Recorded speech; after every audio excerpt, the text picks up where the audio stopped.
Good morning বন্ধুরা, সবাইকে সুপ্রভাত। সবাইকে সাফল্যের দিশা ইউটিউব চ্যানেলে স্বাগতম। আজকের 13ই জানুয়ারির কারেন্ট অ্যাফেয়ার্স নিয়ে আলোচনা করব।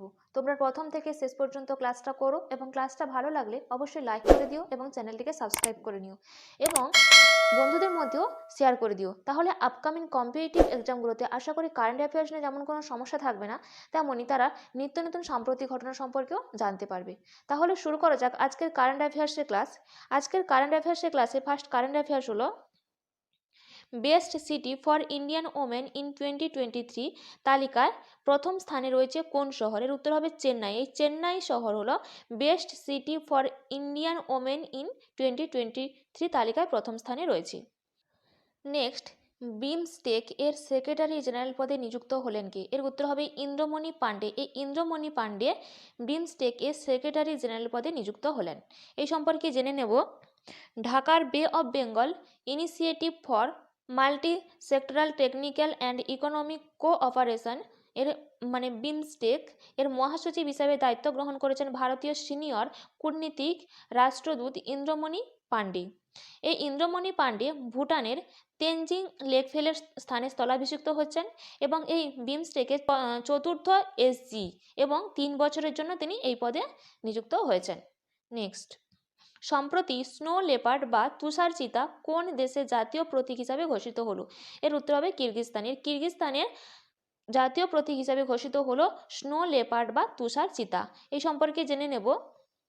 সম্প্রতি এটি তুষার চিতাবাঘকে জাতীয় প্রতীক হিসাবে ঘোষণা করেছে কিরগিজস্তানের রাষ্ট্রপতি। এই রাষ্ট্রপতি জাপারভের আদেশে পরিবেশগত ভারসাম্য বজায় রাখতে তুষার চিতাবাঘের গুরুত্বপূর্ণ ভূমিকা তুলে ধরে। বন্য এই মহৎ প্রাণীদের হারানো যে বাস্তুতন্ত্রের ভারসাম্যের কতটা ক্ষতিগ্রস্ত সেই বিষয়ে মানুষকে সচেতন করার জন্য তিনি এই স্নো লেপার্ড বা তুষার চিতাকে জাতীয় প্রতীক হিসাবে ঘোষণা করেছেন।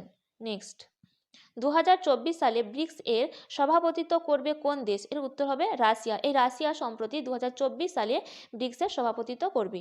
এই সম্পর্কে জেনে নেব। রাশিয়া ব্রিক্স গোষ্ঠীর সভাপতিত্বের দায়িত্ব নেওয়ার পরই আন্তর্জাতিক গোষ্ঠীতে যোগ দিল 5 মুসলিম দেশ: মিশর, ইথিওপিয়া, ইরান, সংযুক্ত আরব আমিরশাহী এবং সৌদি আরব। 2024 সালে 1 জানুয়ারি সরকারিভাবে এই 5টি দেশ ব্রিক্স গোষ্ঠীর সদস্যপদ পেয়েছে।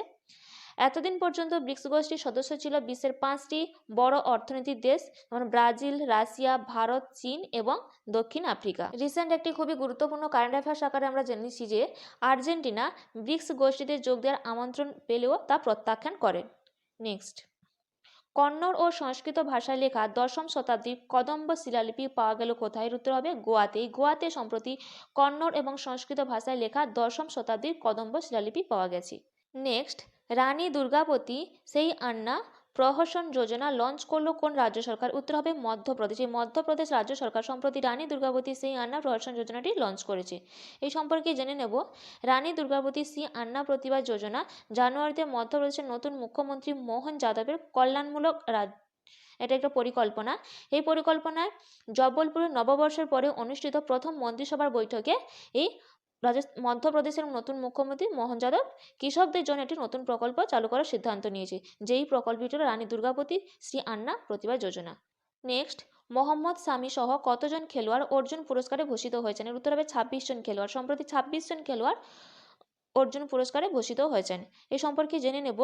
ভারতীয় ক্রিকেটার মোহাম্মদ শামি ভারতের রাষ্ট্রপতি দ্রৌপদী মুর্মু কর্তৃক অর্জুন পুরস্কারে সম্মানিত হয়েছেন এবং মেজর ধ্যানচাঁদ খেলরত্ন পুরস্কারের পর অর্জুন পুরস্কার দেশের দ্বিতীয় বৃহত্তম ক্রীড়া পুরস্কার। এটি খুব একটা গুরুত্বপূর্ণ স্ট্র্যাটেজিকে। এবার বিভিন্ন খেলায় 26 জনকে এই পুরস্কার দেওয়া হবে। খুবই গুরুত্বপূর্ণ আকারে এবছর ক্রিকেটার মোহাম্মদ শামি অর্জুন পুরস্কার পাচ্ছেন। এছাড়াও 2 কিংবদন্তি ব্যাডমিন্টন খেলোয়াড় চিরাগ শেঠি এবং সাত্বিক সাইরাজ রঙ্কি রেড্ডি দেশের বৃহত্তম ক্রীড়া সম্মান এই মেজর ধ্যানচাঁদ খেলরত্ন পুরস্কারে সম্মানিত হয়েছেন। নেক্সট, এলিজাবেথ বোর্ন কোন দেশের প্রধানমন্ত্রী ছিলেন যিনি সম্প্রতি পদত্যাগ করেছেন? এর উত্তর হবে ফ্রান্স। এই ফ্রান্সের প্রধানমন্ত্রী এলিজাবেথ বোর্ন তিনি সম্প্রতি পদত্যাগ করেছেন। এই সম্পর্কে জেনে নেব। ফ্রান্সের প্রধানমন্ত্রী এলিজাবেথ বোর্ন পদত্যাগ করেছেন। ফ্রান্সের প্রেসিডেন্ট ইমানুয়েল ম্যাক্রো এখনও নতুন প্রধানমন্ত্রীর নাম ঘোষণা করেনি। এলিজাবেথ বোর্ন 62 বছর বয়সে শুধুমাত্র দ্বিতীয় মহিলা প্রধানমন্ত্রী হয়েছিলেন। এই এলিজাবেথ বোর্নের স্থলাভিষিক্ত সম্ভাব্য প্রার্থীদের মধ্যে রয়েছেন 34 বছর বয়সী শিক্ষামন্ত্রী গ্যাব্রিয়েল আটাল এবং 37 বছর বয়সী প্রতিরক্ষামন্ত্রী সেবাস্তিয়ান লেকর্নু। নেক্সট, সম্প্রতি কোন রাজ্যে কলেজ ভাগাতানসি মিশন শুরু হয়েছে? এর উত্তর হবে মণিপুরে। এই মণিপুরে সম্প্রতি কলেজ ভাগাতানসি মিশন শুরু হয়েছে। এই সম্পর্কে জেনে নেব।